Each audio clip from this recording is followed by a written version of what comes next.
equality to all of its members. Is there such a thing in Islam? Is there equality of faith? If we look to one hadith of Rasulullah sallallahu alaihi wasallam, on the authority of Abu Huraira, Sahih Muslim, so no Sunni Muslim can really argue against Sahih Muslim or Sahih Bukhari. Rasulullah said, don't greet the Jews and the Christians before they greet you, and when you meet any of them on the roads, force them to go on the narrow side of it. And Imam Malik, he said the same thing as well.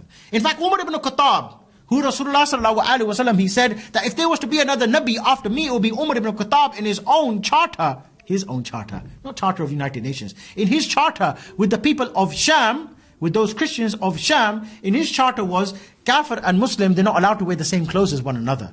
If the Muslim, he comes out on the day of Eid and he sees Kafir with nice clothes, the Kafir has to take his clothes off and give it to the Muslims.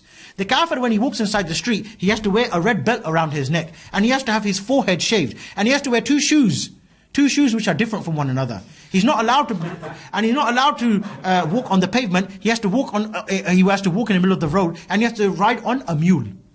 And that's only for the adults, not for the children. And you can see how Islam would make the child become a Muslim. The kafir, or the child growing up in a state of kufr, he will turn to Islam. Why? Because the child will be walking along with his dad. He said, Dad, yeah, why you got your forehead shaved? I don't know whether these Muslims, they make me do it. Why you got to walk? Why can't you ride the animal? Like the Muslims, they ride the animal like this. Why are you walking with both legs dangling on the side of the donkey?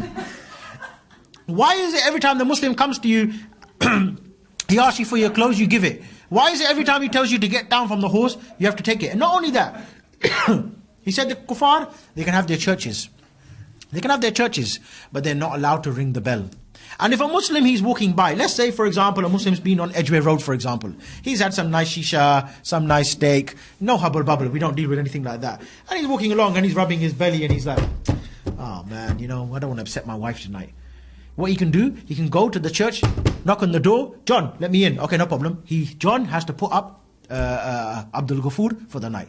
Abdul Ghafoor with his big belly, having his nice kebab, John has to open up the church and he has to go there and sleep there nice and comfortable and say, all right, John, thank you, and then carry on going early in the morning. Which wife is going to live with John under that type of circumstances?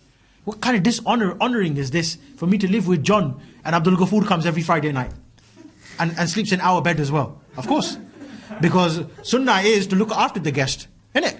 I can't make you sleep on my floor if you can't. You're a Muslim, by the way. So what about when Abdul Ghafoor goes to John's house? John, sleep on the floor, and I'll sleep on the bed. What's going to happen?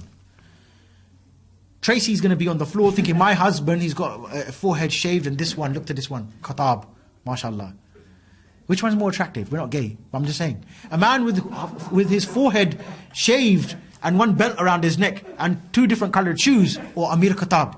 Amir Khattab, we're talking about here now, with that nice Chechen hat, big beard, you know, a bit to the side, yeah? And he's got the badges there, la ilaha illallah, la ilaha illallah, yeah? And he's got a big gun, and he's got a big camouflage jacket on, nice boots, gloves as well.